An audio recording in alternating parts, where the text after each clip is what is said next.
ताहिर अली ने आज press conference में अपने ऊपर लगे आरोपों को सिरे से नकार दिया और कहा कि ये सब फर्जी आरोप है। 2021 के आदेश में सब आरोपों से बरी कर दिया गया है और यही नहीं, शफीक हीरा के आपराधिक प्रकरणों की लंबी फहरिस्त सभी पत्रकारों को दी, साथ ही अपने ऊपर लगे आरोपों से बरी होने के कागज भी दिखाए। दरअसल मामला लेमा गार्डन में बने भवनों के अलाटमेंट में कथित रुपयों के लेन देन का है। इस विषय में ताहिर अली ने कहा कि जब मेरे ऊपर लगे आरोप खारिज हो गए, उसके बाद भी यदि मुझ पर आरोप शफीक हीरा लगा रहा है, इसीलिए मैंने शफीक पर 1 करोड़ का मानहानि का परिवारवाद दाखिल किया है। दरअसल ताहिर और शफीक हीरा के बीच विवाद पुराना विवाद है। शफीक हीरा मोतीलाल नेहरू वार्ड से वर्तमान पार्षद है, जबकि ताहिर इसी वार्ड से पूर्व पार्षद था। ये विवाद तब और बढ़ गया जब विधायक निधि के मत से मस्जिद नूरे के पास बन रही सड़क निरीक्षण के लिए ताहिर अली पहुंचा, जहां शफीक के कुछ लोग पत्थरबाजी करने लगे। आपने देखा कि लगातार किस तरीके से मेरे को बदनाम करने की एक प्री प्लान साजिश चल रही है।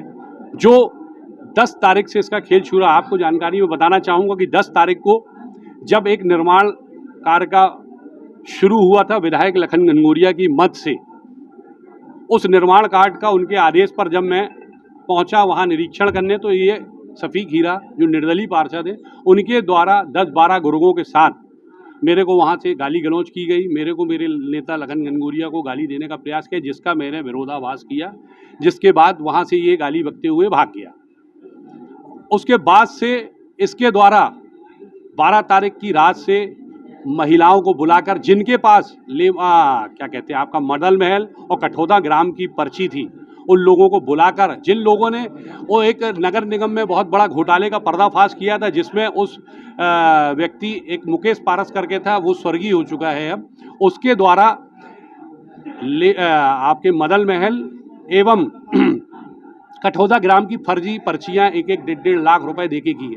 अब वो व्यक्ति तो समाप्त हो गया। उन्हीं लोगों को ये बरगला के, उन्हीं व्यक्तियों को ये बरगला के मेरे ऊपर, जिनके पास पर्चियां मदल महल की वो है, वो बरगला करके मेरे ऊपर इल्जाम लगाना था। इस व्यक्ति जो आपने देखा शफीक हीरा, ये बहुत बड़ा आपराधिक षड्यंत्रकारी के साथ भू माफिया, जिसकी ट्रांसपोर्ट नगर की ज़मीनों पर, इसके खुद के ऑफिस की ज़मीन पे आधा से ज़्यादा ज़मीन पे कब्जा है। इसके बाईपास वाले ऑफिस में जो ज़मीन है, उस पर भी एक व्यक्ति जो सैनिक सोसाइटी का, उसके द्वारा केस जीत गया है, उसकी भी ज़मीन पे कब्जा किया गया। लगातार मैं उन कागज़ों को प्रयास करने का लगातार प्रयास कर रहा हूँ। इसकी राजनीतिक लालसा के चलते कांग्रेस को गर्त में ले जाने का ये काम कर रहा है, जिसकी मजबूरी बस आज 15 दिन के बाद मुझे यहाँ पे आना पड़ा और आप सभी पत्रकार बंधुओं के सामने खुलासा करना पड़ा। जो लोगों के वीडियो वायरल हुए, उन लोगों का आपने अभी सारा देखा कि किस तरीके से एक महिला जो नाच भी करके हैं, जिनने मेरे ऊपर आरोप लगाए, उनका बैंक खाता नंबर और उनकी जो चेक की कॉपी थी, वो भी मैंने आपके सामने पेश करी कि ये जो लोग थे 285, जो नगर निगम के कहने पर उन्होंने अपने खाते में ये सारी चीज़ें जमा करी थी, ना कि मेरे खाते में।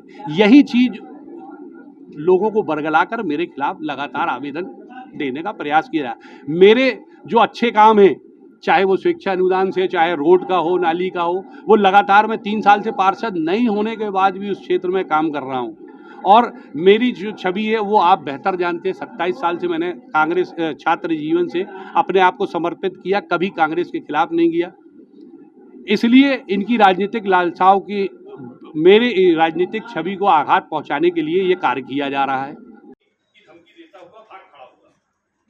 दूसरा पॉइंट, इसके बाद